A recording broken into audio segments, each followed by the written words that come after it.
Napakahina mo, Celia. Mahigit 1 buwan lamang tayo magkasama.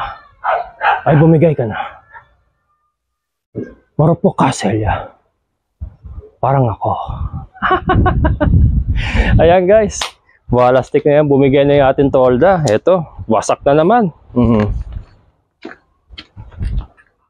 Ayan guys. Si Celia.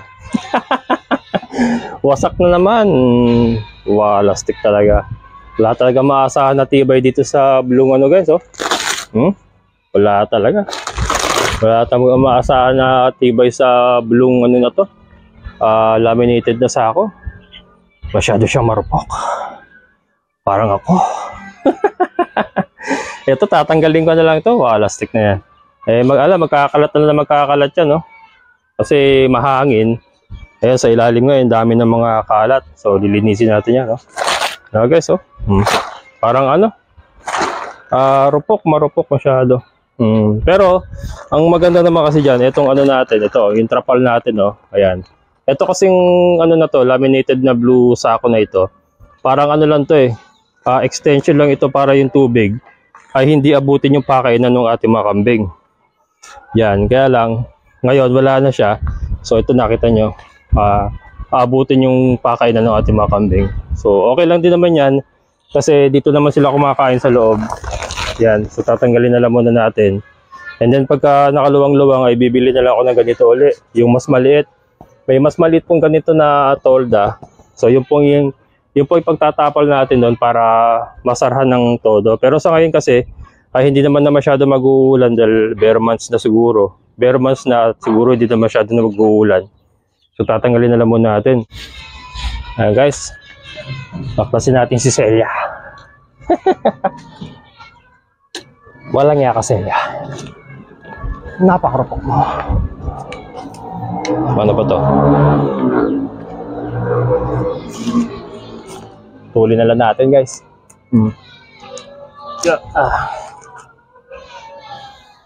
Langanin kasi yung aking tindig dito. Hi guys. Huwag ka bibigay.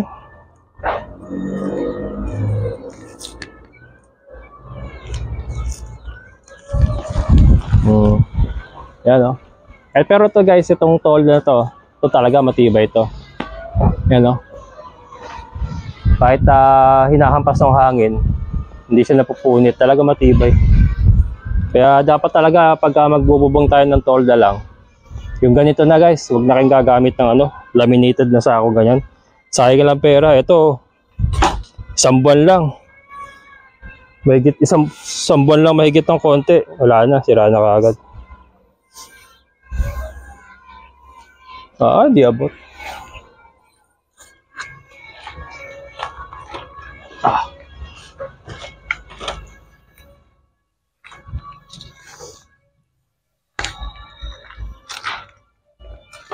Yan, ang mga trabaho dito ngayon guys ay talagang solo one-man army talaga. Kasi hindi ako po pwedeng tumawag ng mga trabahante, yung mga tinatawag ko dati na ano, nagtatrabaho sa akin. Hindi na muna tayo tatawag ng ibang tao para wala iba pumasok dito. At kailangan natin mag-ingat sa ASF at laganap na naman ng ASF. Ayan.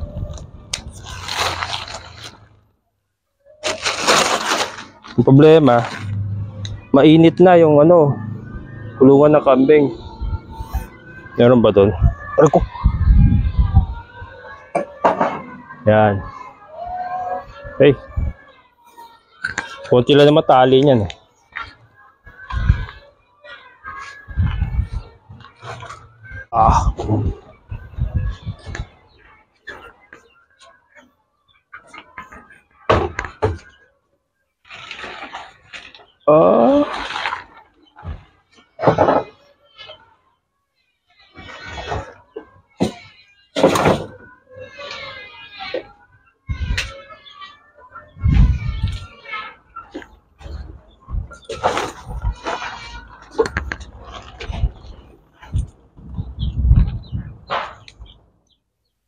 Galing ko guys oh. Galing ko magbalanse no. Ah.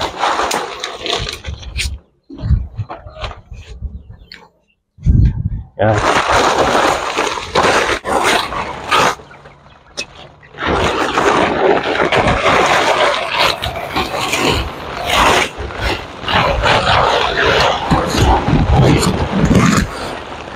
Yan. Kailangan suportahan ng tali pala to. Hindi pala maayos yung pagkakagawa nila Kuya Nato nakaraan. Hindi ko nakita to. Walang tali yung iba, guys.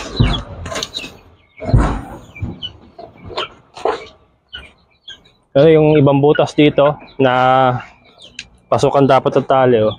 Walang tali kaya pumapagpag. Bira talaga.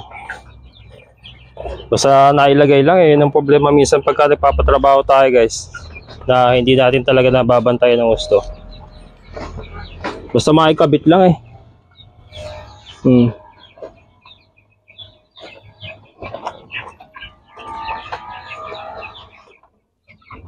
Yan, kaya ako. Ako pa yung nakapatong sa kulungan ng manok. Pag bumigay, bagsak. Yan. Ito, natalian ko na rin.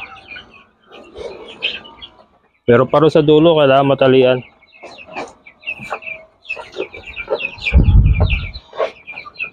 Yan. Tapos doon pa. Wala rin tali. Wala. Tapos ang luluwang, oh.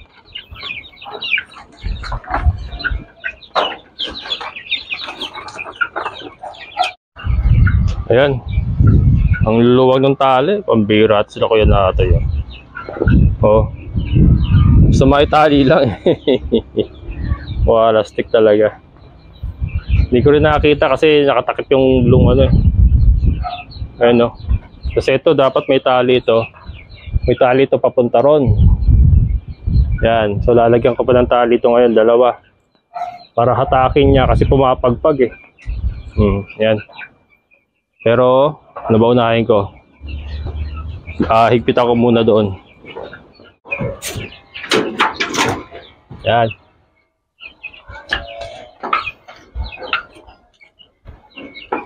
Luwang, oh. Bira talaga. Yan yung downside, guys, ng ano. Pabayaan mo lang yung trabahante. Ako na makatiwala ako kasi matagal ko naman na kinukuha yung mga kaya minsan talaga ano, may kabit lang.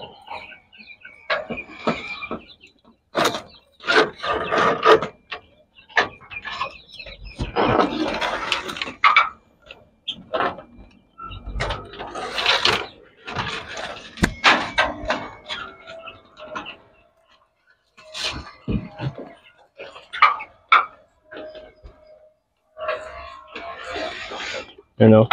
Kasi kailangan may hatak eh. Para kahit pagpagin siya ng hangin, hindi masyadong mapagpag. May hatak yung tali. Para nakapatong lang yung tolda eh. Para pinatong lang yung tolda. Oh, elastic na yan. Walang hatak yung mga tali.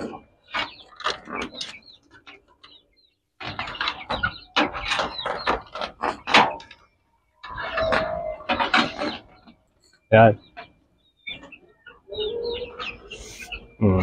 Di ba? Oh.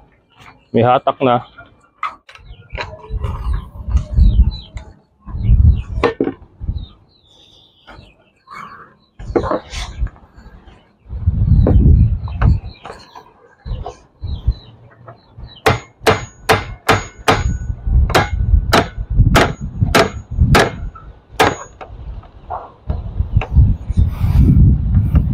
Ayan guys, nilipat ko yung solar panel natin sa mas mataas. Kasi napapansin ko, pagka hapon, hindi niya na malilim na doon sa, dito kasi siya originally nakalagay, na tatakpan siya ng tolda. So inangat natin siya rito. Ayan, para sapul niya yung yan na natin ng konti. Kailangan daw nakaslant na konti para yung tubig ay hindi mapapondo. Ayan. Para yung araw ay sakop pa rin niya ay kuha pa rin niya kahit hapon.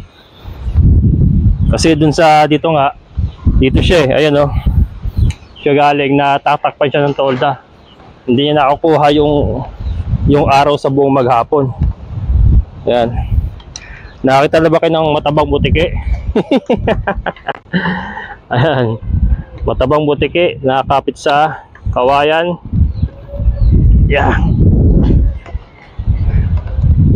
Talihan natin ang lambre kasi baka mawala yung pako. At least nakatali siya na alambre. Kahit kung mawala yung pako, mahahawakan niya yung ano, solar panel natin.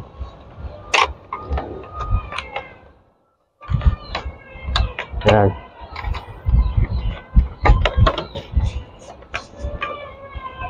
Itong alambre ay suporta lamang yan. Sinapapansin ko guys, itong ilaw dito sa kambingan ay hindi sinliwanag nung nasa baboyan saka sa manukan. Kasi yun talagang exposure sa ano, sa araw eh. Ayan. Ayan. Ayan guys. Okay, so alright. O, ayan na guys. Nahigpitan na natin lahat ng mga tali ng tolda.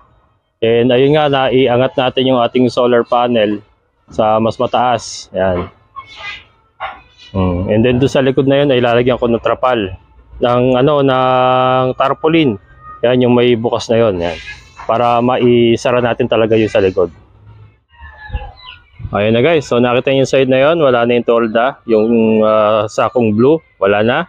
Pero yung tolda natin kasi ay hanggang dun pa naman. So kapiraso lang po yung naka-expose. So okay pa siguro yan, pero pagka nakaluwang tayo ay bibili tayo ng tarpaulin na siguro yung katulad nun. Ganong tarpaulin na lang ang ipantatapal natin doon. So yan. Ang maganda rito guys ay naging mas presko. Kasi yung hangin ay pasok na pasok na. Yan o. Ayun yung ating patuhan. Yun yung ating patuhan. O, tanaw na. So dito ay magtatanawan na lang tayo sa mga pato at sa mga kambing at manok. Ayan. So nahigpitan na natin. Ito yung mga additional na tali na kinabit natin. Ayan. And then yung solar panel nga natin. Ayun. Ayun na. Nasa taas na. Yung original kasi dito siya. Ayan o. Ayan yung pinagtanggalan ko ng pako. Ayan o. So na isa. Ayan. Ayan. Yan yung pinagpakuan. So dyan siya galing. Nilipat natin doon sa pinakataas. Para salong-salong niya yung sunlight. Diba? Ayos guys. So, unti-unti nating ayusin tong area na to. So maghahati sila. Kambing at manok. Ang mayayari po dito sa area na to. And ito ay plano kong buksan guys. Plano kong lagyan ng pintuan dito. Yan. Para pagkakatulad niya, no, dito sila sa kabila, yung ating mga kambing. Pagka dyan natin sila papalpasin, dito na lang sila magdadaan. Haba yan, no? Yan, naka-allocating kasi sa kanila. Total, wala pa naman tayo masyadong Muscovy duck. So, yung Muscovy duck ay okay pa naman sa likod. So, ito ay mananatili pong sugaan muna ng ating mga kambing. Ayan. So dito sila, ito ay plano kong lagyan ng pinto yan. Ano lang naman yan, kakatingin lang natin yan. And then, ito siguro usog natin to. Ang poste na to, ibubukan natin ng konti yan para magkaroon tayo ng konting pintuan para sa kanila. And then yung hagdan, maglalagay lang tayo ng hagdan doon. Yan, para hindi na sila iikot. Umiikot kasi yan dito eh. Umiikot pa sila doon. Lalabas yun sa may kubo. So dito ay mas ginhawa. Yan, pagka nagawa natin yung guys na may gate na to, ay hindi na natin pararansak itong Madre de Agua. Diyan na sila palaging papalpasin. Ayan. Wala na tayong mga Madre de Agua at nasimot na. Kalbo na ang ating mga Madre de Agua dito sa area na to. So andun pa yung ating mga, ayun kita niyo ba? Ayan, andyan pa yung talagang taniman natin. So yan ay hindi natin ipinagagalaw sa mga kambing yan. Kasi ginagamit natin yan sa kanilang lahat. Manok, baboy, pato. Yan ang ating pinagkukuha ng kanilang pagkain. Ayan. Yan po. So yan, ito pong aking update. And then ito nga yung tarpaulin na kinabit natin dito. Ayan. Pananggal lang sa araw din kasi pagka mga bandang alas 3, shoot na shoot ang araw dito sa kanila. Ayan. And then ito nga kulungan na to kasi ay iuusog ko. Iuusog ko dun sa likod. Ay sorry, madilim. Iuusog ko sa likod. Saka ito ay iuusog ko. Bakit kamo? Nakita niyo yung ginawa ng kambing. Ayan, sinira ng kambing. Kasi ginagawang tambayan. Ginagawa nilang tambayan tong ibabaw ng kulungan. Eh, mabibigat yung ating mga kambing. Malilit lang tong ayan, nabali yung mga kawayan. So, iuusog natin doon para hindi nila matungtungan. Kaya ito, kailangan ko may sara. Dadagdagan pa natin tarpaulin yan para totally sarado na rin. And at the same time, kasi yung mga Rhode Island nga ay nakagala na. So, baka pagkagabi, yung hapunan time na, ay lumabas sila dyan. Kasi po pwede sila lumilipad kasi mga Rhode Islands natin, mataas din lumipad. So, baka dyan sila humapon. And then, hindi sinasadya makalabas po at hindi natin mapansin. Yan. So, kailangan may sara yung likod na yan. Yan. So, yun po ang ating plano. Ganda tignan guys. So, pag naparami natin mga Rhode Islands natin dito, ang ganda tignan na nakaganyan sila, naka-range lang sila. Yan. And then, meron tayong mga itlog tuwing umaga. Diba? So, yun po ang plano. Paparamihin natin mga Rhode Islands dito sa area na to. Dito sa particular na area na to, sa enclosure na to. Rhode Islands po ang pararamihin natin dito. And then, siguro yung kabir.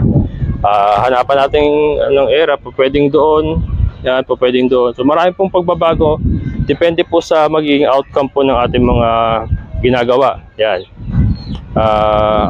Parang go with the flow lang tayo kung ano po yung nagpo-progress, yun po dapat ang hanapan natin ng lugar, yun ang dapat natin bigyan ng pansin, yung mga nagpo-progress. Yan, so yun po ang kagandahan ng farming. And diverse po ang alaga nyo, iba't iba. So, kung ano po yung nagiging mas productive, syempre, mas ayusin mo yung kanilang kinalalagyan, yung kanilang sistema. Ayan.